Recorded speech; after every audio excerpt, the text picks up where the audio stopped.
Meow meow meow meow meow meow meow meow meow meow meow. Meow meow meow meow meow meow meow meow meow meow meow meow meow meow.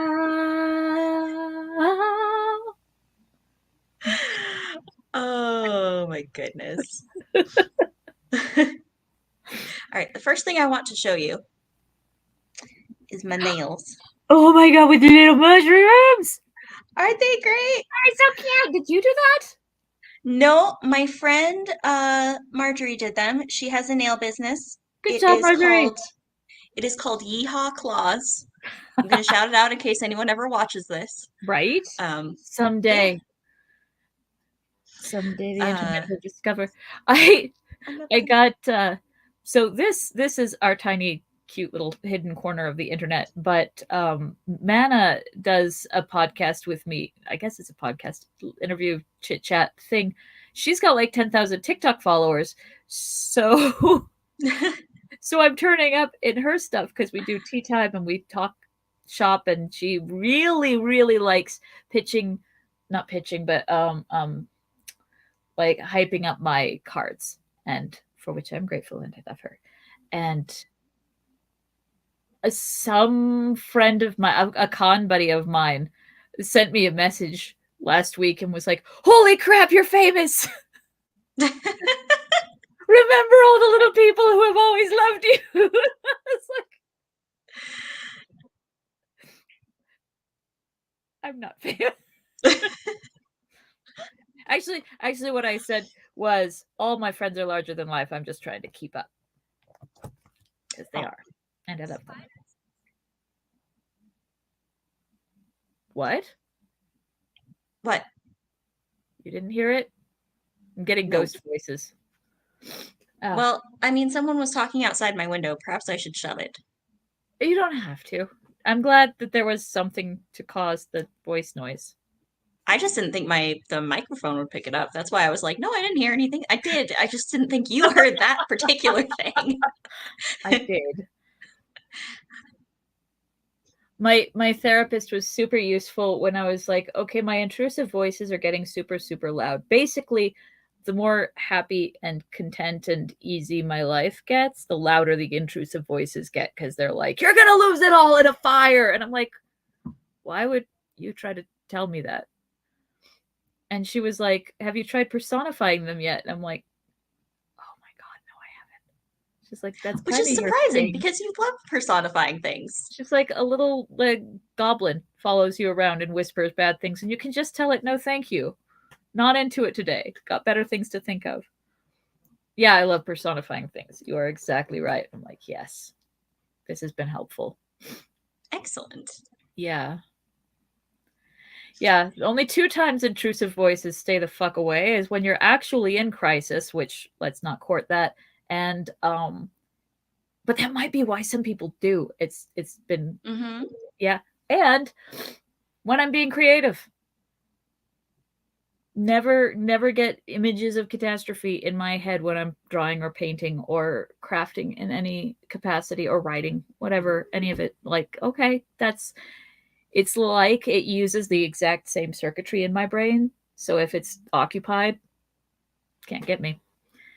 Good shit. Good shit. I feel like I knew someone who used to personify their intrusive thoughts as like a 50-year-old like boomer. Like, what if you drove the car into that light pole? No, Karen, we're not doing that. Oh, the call of the void. Yeah.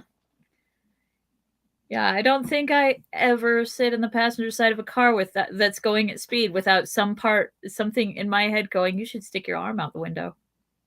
Like, no, I'm not sticking my fucking arm out the window. But I hear you. I Yes, this hear is you. why. But yeah. Yeah, I feel like, to some extent, many of us have it because, like, that's why I'm afraid of heights. I'm not actually afraid of heights. I just don't like the little voice in my head that goes, wouldn't it be fucked up if you fell right now? Right. And it's not like I have great balance. So, Oh God. And it's a very illustrative voice. It's not just it doesn't use words. It's not like the house will catch fire. It's here is the smell of smoke. Here is the sound of crackling. Here are screams for your delectation. And I'm like, no. Why? Delectation is a terrible word to pair with screams.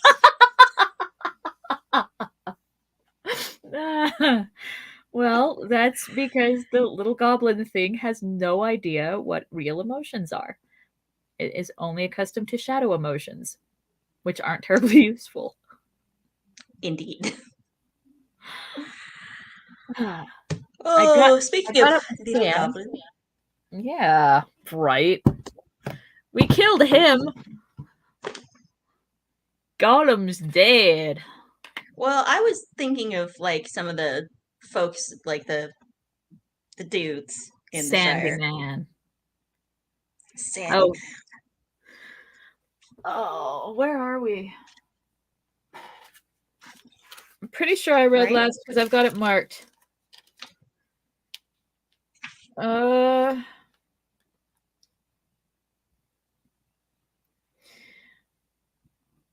did we stop at choose a lad or two and go and fetch him to my house? You'll not have need to go near the old Hobbiton village over water. My jolly here will show you. I think that is where we stopped, yes. Well, okay then. All right. And what you gonna be working on? Um, I'm going to be working on some sketches. So I have a picture in my head of this shadow box being filled. This was the shadow box that was filled with a pan with a frog in it before, but now the pan Mm-hmm. with the frog is a free floating art piece because I didn't like how it was sitting. So we've got a secondary piece in the same vein and the same topic, which was the jellyfish. I'm going to see if I can create like a multi dimensional layered Celtic knot of jellyfish with a person in the middle. So I'll be sketching that. I don't have it in my head yet. I can see it, but I can't see it. So Yeah. Man, I was just talking to someone about uh a technique that may be relevant here, which whoa, is whoa, what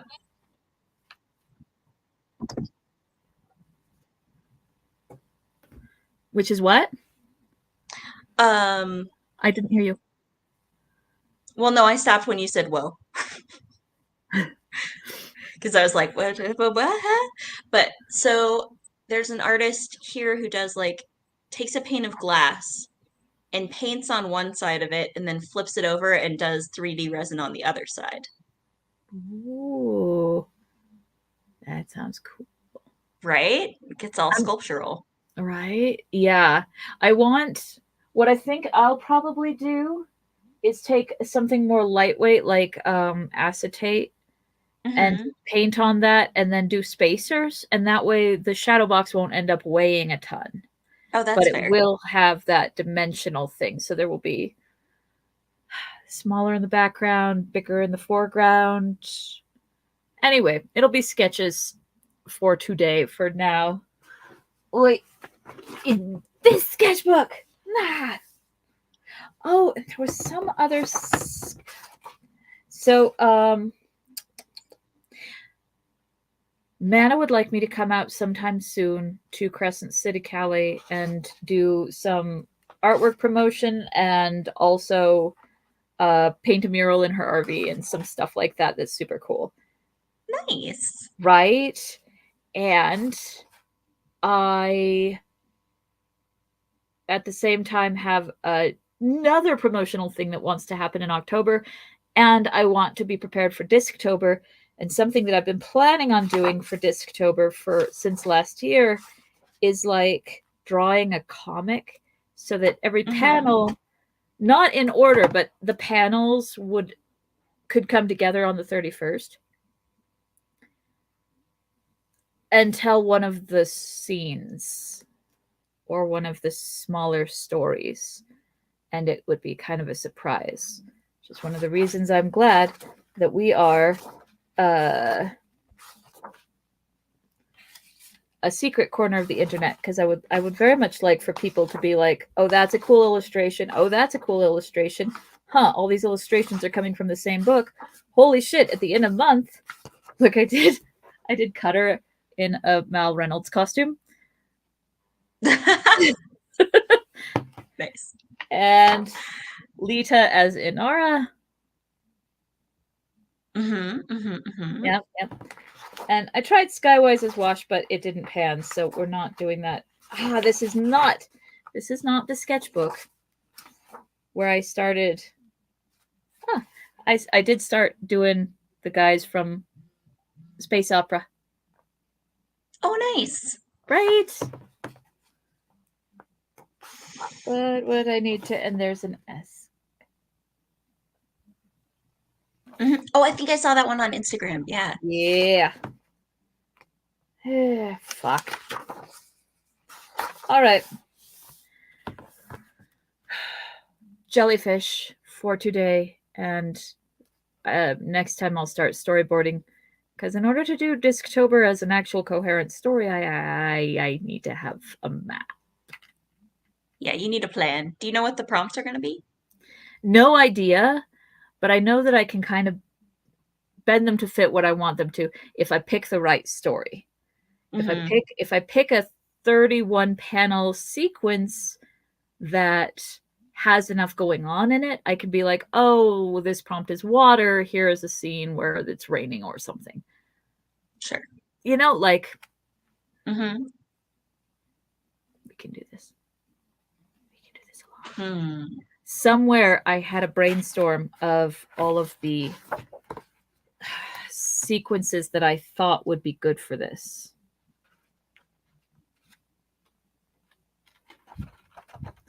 But it's not in this sketchbook, so it's gonna have to be jellyfish.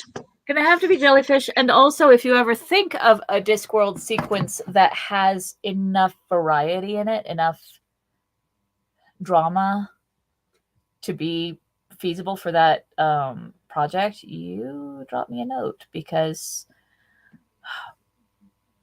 right now I don't know what I want to do. Part of me is thinking the Death dancing with the whole scene where Death begs for a boon, some time to dance with Miss Flitworth.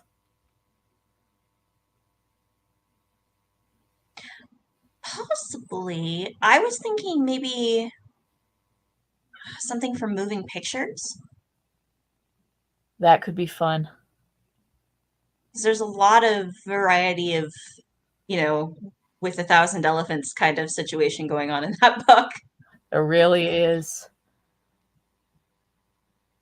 It could be really fun. And it could be like 3 parallel sequences that cut together, because he cut his scenes nice and tight towards the climax of every book. Yes, he did. Yeah. So it could be. Yeah, I'm having fun with the ideas so far. We ate up a lot of time with chit chat, but I missed you last week, so this is what we're doing. And I love you. Likewise. All right, so we are. It's no good. It's just no good frittering your life away on idleness and trivial chit chat. So, where's your cave? You don't recognize? I do, but my brain is not putting it together. What? The hermit sketch. Oh, the Monty Python sketch. Are you a hermit by any chance?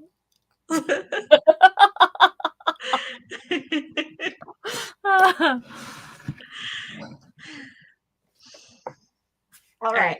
Sam's off to get the gaffer. Away, Sam. Sam went off. Mary arranged for lookouts around the village and guards at the barriers during the night. Then he and Frodo went off with Farmer Cotton. They sat with the family in the warm kitchen, and the Cottons asked a few polite questions about their travels, but hardly listened to the answers. They were far more concerned with events in the Shire. It all began with Pimple, as we call him, said Farmer Cotton. And it began as soon as you'd gone off, Mr. Frodo. He'd funny ideas, had Pimple. Seems he wanted to own everything himself and then order other folk about. Capitalism! Anyway, He it wanted a soon came out monopoly. soon came out that he already did own a sight more than was good for him, and he was always grabbing more, though where he got the money was a mystery. Mills and malt houses and inns and farms and leaf plantations. He'd already bought Sandyman's mill before he came to Bag End, seemingly. Of course, he started with a lot of property in the South Farthing, which he had from his dad, and it seems he'd been selling a lot of the best leaf and sending it quietly away for a year or two. Ooh, I know At the where. end of that, right? Which always makes me feel a little better because I'm like, Saruman had been planning this for a long time. Even if Treebeard had not been such an idiot, like, Right? he would have figured something out. He would have. But at the end of last year, he began sending away loads of stuff, not only leaf. Things began to get short, and winter coming on, too. Folk got angry, but he had his answer. A lot of men, ruffians mostly, came with great wagons, some to carry off the goods south away, and others to stay. And more came. And before we knew where we were, they were planted here and there all over the Shire, and were felling trees and digging and building themselves sheds and houses just as they liked. At first, goods and damage was paid for by Pimple. Soon they began lording it round and taking what they wanted. Then there was a bit of trouble, but not enough. Old Will the mayor set off for Bag End to protest, but he never got there. Ruffians laid hands on him and took him and locked him up in a hole in Mickle Delving, and there he is now. And after that, it would be soon after New Year, there wasn't no more mayor. Pimple called himself Chief Sheriff, or just Chief, and did as he liked. And if anyone got uppish, as they called it, they followed Will. So things went from bad to worse. There wasn't no smoke left, save for the men, and the chief didn't hold with beer, save for his men, and closed all the inns. And everything except rules got shorter and shorter, unless How one did could he hide a bit close of one's all own. the inns? I'm sorry, that's ridiculous. Well, he likes the idea of being like, a capitalist landlord, but he's not like a good businessman. Yeah, no. And the old money quip, like, started with what he got from his dad that he Mm-hmm. didn't earn and had no idea what to do with. Right. Well, and then it's like he's not a good businessman. He's also, let's be honest, not a very good dictator. No. Because he didn't give people anything to No bread. He took away their bread and circuses. exactly. You want to be an emperor. It's one thing that you need to be doing, and he didn't. Yep.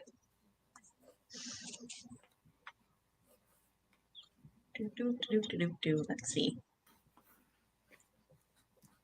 Everything except rules got shorter and shorter, unless one could hide a bit of one's own when the ruffians went around gathering stuff up for fair distribution, which meant they got it and we didn't, except for the leavings which you could have at the sheriff houses if you could stomach them. Gosh, All very bad. authoritarianism masquerading as communism? Never heard of that before. I know, right? Yeah, it really is. It's not capitalism or communism. It's just straight up authoritarianism. Yep. But since Sharky came, it's been plain ruination.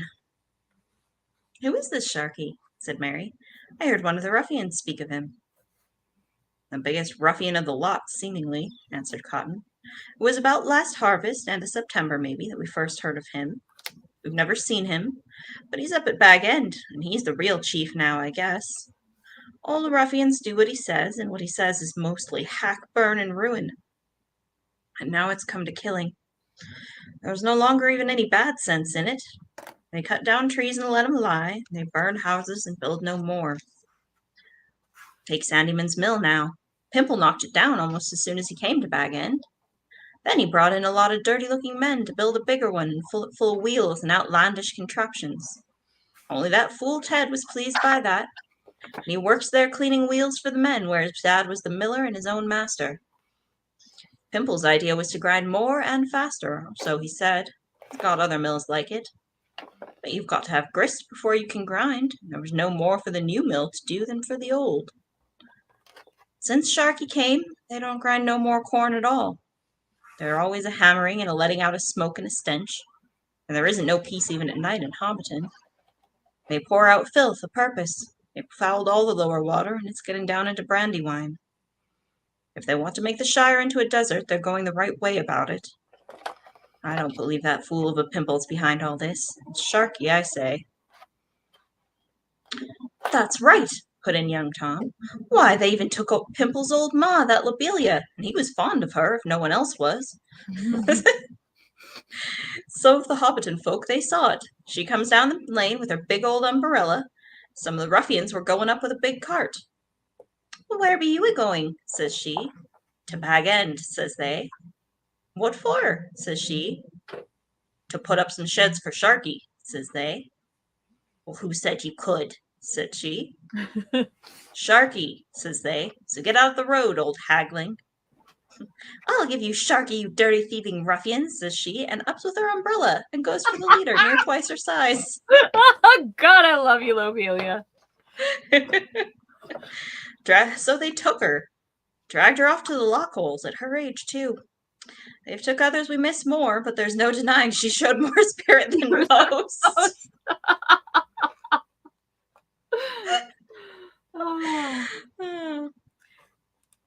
Into the middle of all this talk came Sam, bursting in with his gaffer.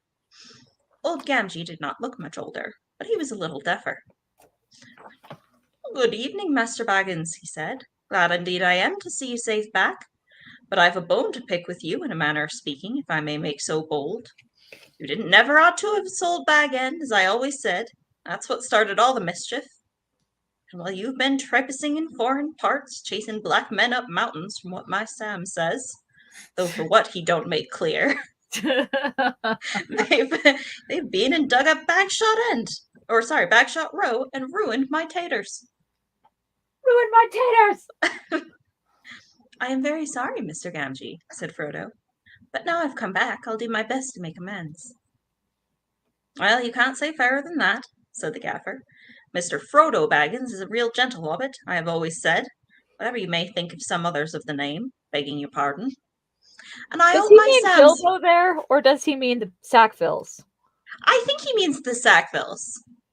He liked Bilbo. He did. And I hope my Sam's behaved himself and given satisfaction. Perfect satisfaction, Mr. Gamgee, said Frodo. Indeed, if you will believe it, he's now one of the most famous people in all of the lands, and they're making songs about his deeds from here to the sea, and beyond the great river. Sam blushed, but he looked gratefully at Frodo, for Rosie's eyes were shining, and she was smiling at him. It takes a lot of believing. What? Famous, you say? Well, she already wanted him, so it's all good. Yeah, it's all fine. Takes a lot of believing, said the gaffer, though I can see he's been mixing in strange company. What's come of his waistcoat? I don't hold with wearing ironmongery, whether it wears well or no.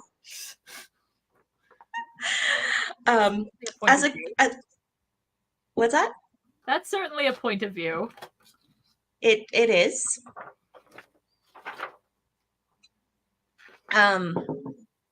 As a side note, I saw something that was talking about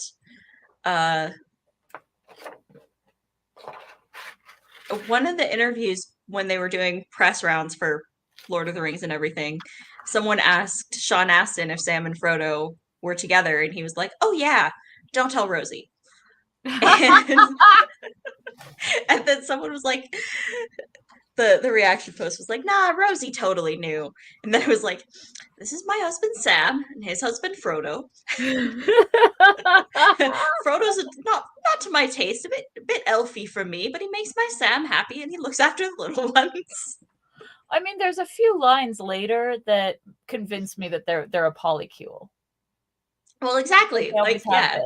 Like, yeah, of course. Yeah. When Frodo says when Sam and Rosie are living with him that no one was luckier than him because no one was looked after so well, he doesn't just mean Sam at that point. No. So, yeah. All right.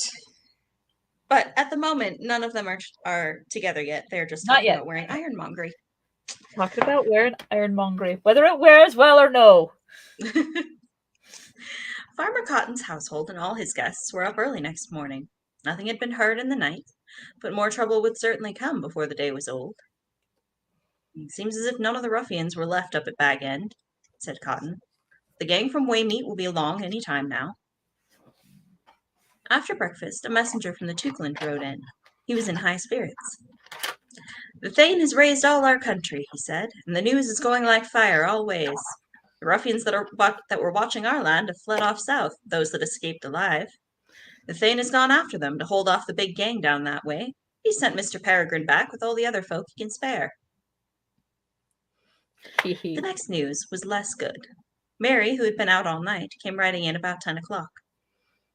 "There's a big band about 4 miles away," he said. "They're coming along the road from Waymeet, but a good many stray ruffians have joined up with them. There must be close on 100 of them, and they're fire-raising as they come. Curse them."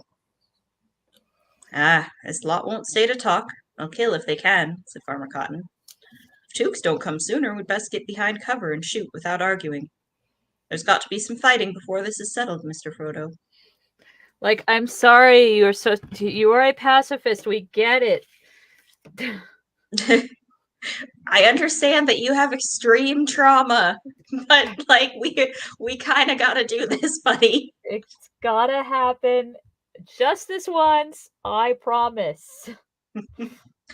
The Tooks did come sooner. Before long they marched in 100 strong, from Tuckborough and the Green Hills, with Pippin at their head. Mary now had enough sturdy hobbitry to deal with the ruffians. Scouts reported that they were keeping close together. They knew that the countryside had ridden against them, and plainly meant to deal with the rebellion ruthlessly at its center in Bywater. But however grim they might be, they seemed to have no leader among them who understood warfare. They came on without any precautions. Mary laid his plans quickly. When did Mary learn about warfare? Was it while he was riding with Theoden? Oh yeah, yeah. He spent like a few weeks amongst the where they spoke a different language. Okay, he learned by osmosis.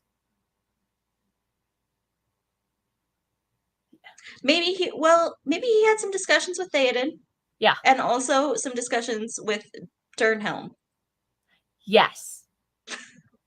Yeah. In fact, as I recall, he and Theoden talked at length while they were riding, and everyone laughed to see the king on his big white horse and the hobbit on his little shaggy pony. So this is now my headcanon, is that what they really were talking about that whole time was tactics.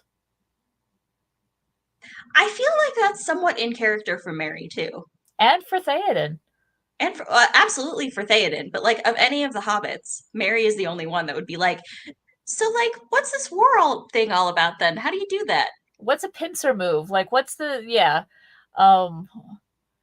what would you do? What would you do if orcs showed up on a rise and you were in a valley?" You know, he would totally ask those questions. He was the only hobbit that looked at the maps at Rivendell.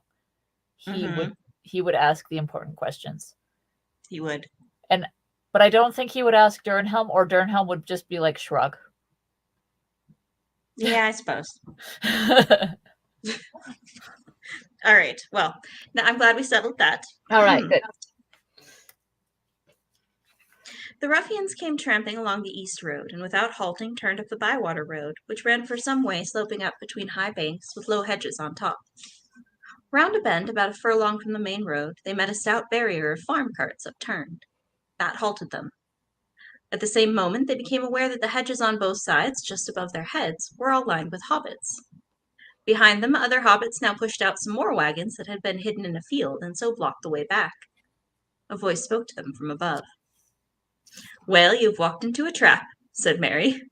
"Your fellows from Hobbiton did the same, and one is dead and the rest are prisoners. Lay down your weapons. Then go back 20 paces and sit down. Any who try to break out will be shot." But the ruffians could not now be cowed so easily. A few of them obeyed, but were immediately set on by their fellows. A score or more broke back and charged the wagons. 6 were shot, but the remainder burst out, killing 2 hobbits, and then scattering across country in the direction of the woody end. 2 more fell as they ran. Mary blew a loud horn call, and there were answering calls from a distance. "They won't get far," said Pippin. "All that country is alive with our hunters now." Behind, the trapped men in the lane, still about 80, tried to climb the barrier and the banks, and the hobbits were obliged to shoot many of them, or hew them with axes. But many of the strongest and most desperate got out on the west side and attacked their enemies fiercely, being now more bent on killing than escaping. Several hobbits fell, and the rest were wavering, when Merry and Pippin, who were on the east side, came across and charged the ruffians. Merry himself slew the leader, a great squint-eyed brute like a huge orc. Then he drew his forces off, encircling the last remnant of the men in a wide ring of archers. At last all was over. Nearly 70 of the ruffians lay dead on the field, and a dozen were prisoners. 19 hobbits were killed, and some 30 were wounded. The dead ruffians were laid on wagons and hauled off to an old sand pit near by, and there buried in the battle pit, as it was afterwards called. The fallen Mom, hobbits I'm gonna go play in the battle pit. Okay, honey, don't dig too deep. And then, of course, knowing kids, the kids immediately did try to dig up bodies. Oh, totally. Like, some may have succeeded. So, only the most determined ones who had stolen shovels from their dad's sheds.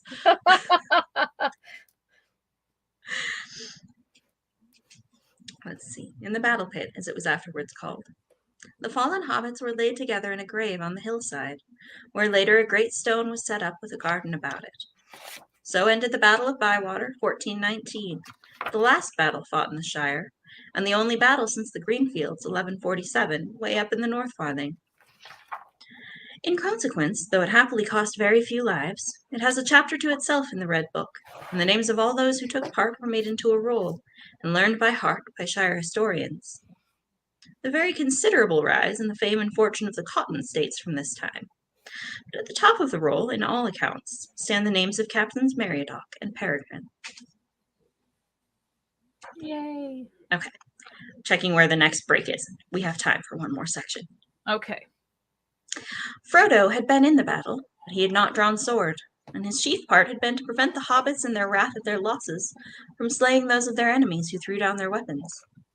When the fighting was over and the later labors were ordered, Merry, Pippin, and Sam joined him, and they rode back with the Cottons. They ate a late midday meal, and then Frodo said with a sigh, "Well, I suppose it is time now." What? Battle, then lunch. Yeah. Yep. As is the Hobbit way. Yep. Well, I suppose it is time now that we dealt with the chief. Yes, indeed. The sooner the better, said Merry. And don't be too gentle. He's responsible for bringing in these ruffians and for all the evil they have done. Farmer Hobbit collected an escort of some 24 sturdy hobbits. For it's only a guess that there is no ruffians left at Bag End, he said. We don't know. Then they set out on foot. Frodo, Sam, Merry, and Pippin led the way. It was one of the saddest hours of their lives. The great chimney rose up before them, and as they drew near the old village across the water, through rows of new, mean houses along each side of the road, they saw the new mill in all its frowning and dirty ugliness, a great brick building straddling the stream, which it fouled with a steaming and stinking outflow. All along the Bywater road, every tree had been felled. As they crossed the bridge and looked up the hill, they gasped. Even Sam's vision in the mirror had not prepared him for what they saw. The old grange on the west side had been knocked down, and its place taken by rows of tarred sheds. All the chestnuts were gone. The banks and hedgerows were broken. Great wagons were standing in disorder in a field beaten bare of grass. Bagshot Row was a yawning sand and gravel quarry. Bag End, up beyond, could not be seen for a clutter of large huts. "They've cut it down!" cried Sam. "They've cut down the party tree!" He pointed to where the tree had stood under which Bilbo had made his farewell speech. It was lying lopped and dead in the field. As if this was the last straw, Sam burst into tears. A laugh put an end to them. There was a surly hobbit lounging over the low wall of the low wall of the milliard. There we go. He was grimy-faced and black-handed. "Don't he like it, Sam?" he sneered. "But you always was soft. I thought you'd gone off in one of them ships you used to prattle about, sailing, sailing. What do you want to come back here for? Got work to do in the Shire now." "So I see," said Sam. "No time for washing, but time for wall propping. But see here, Mr. Sandyman, I've a score to pay in this village, and don't you make it any longer with your jeering, or you'll foot a bill too big for your purse." Ted Sandyman spat over the wall. "Gar," he said, "you can't touch me. I'm a friend of the boss's, but he'll touch you all right if I have any more in your mouth. Don't waste any more words on the fool, Sam, said Frodo. I hope there are not many more hobbits that have become like this. It'll be a worse trouble than all the damage the men have done. You are dirty and insolent, Sandyman, said Merry, and also very much out of your reckoning. We are just going up the hill to remove your precious boss. We have dealt with his men. Ted gaped, for at that moment he first caught sight of the escort that at a sign from Merry now marched over the bridge. Dashing back into the mill, he ran out with a horn and blew it loudly. Save your breath, laughed Merry. I've a better. Then lifting up his silver horn, he winded it, and its clear call rang over the hill. And out of the holes and sheds and shabby houses of Hobbiton the hobbits answered, and came pouring out, and with cheers and loud cries they followed the company up the road to Bag End. At the top of the lane, woo! At the top of the lane the party halted. Frodo and his friends went on, and they came at last to the once beloved place. The garden was full of huts and sheds, some so near the old westward windows that they cut off all their light. There were piles of refuse everywhere. The door was scarred, the bell chain was hanging loose, and the bell would not ring. Knocking brought no answer. At length they pushed. They knocked. How funny is that? They come to storm the palace and they knocked. They only knock because they can't ring the doorbell.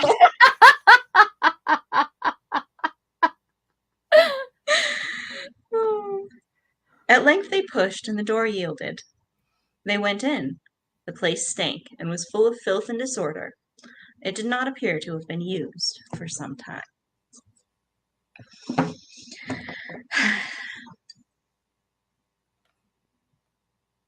Yes.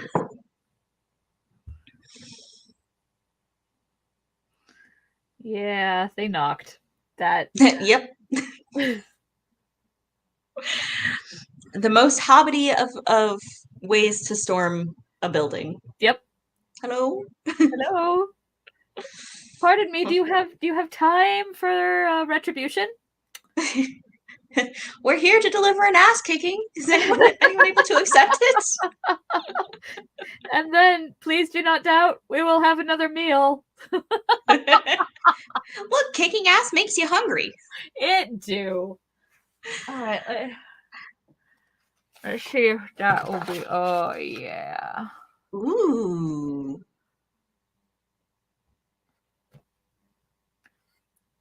Yeah, it's gonna look cool as hell. This is gonna work for me, I think. I'm gonna need little black spacers in the corners. Mm-hmm. And somewhere in like the third layer, we'll have a human figure in the center.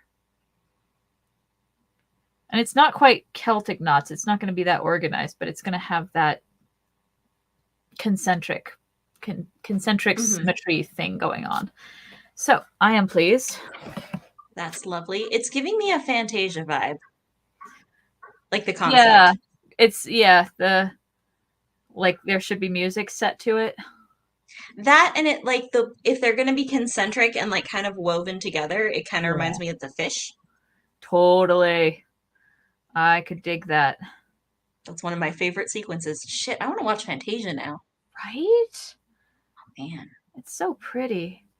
So pretty. Okay, last thought, because I found this out, and I'm very incensed about it, and you're the only other person I know who I think will be able to comprehend my anger.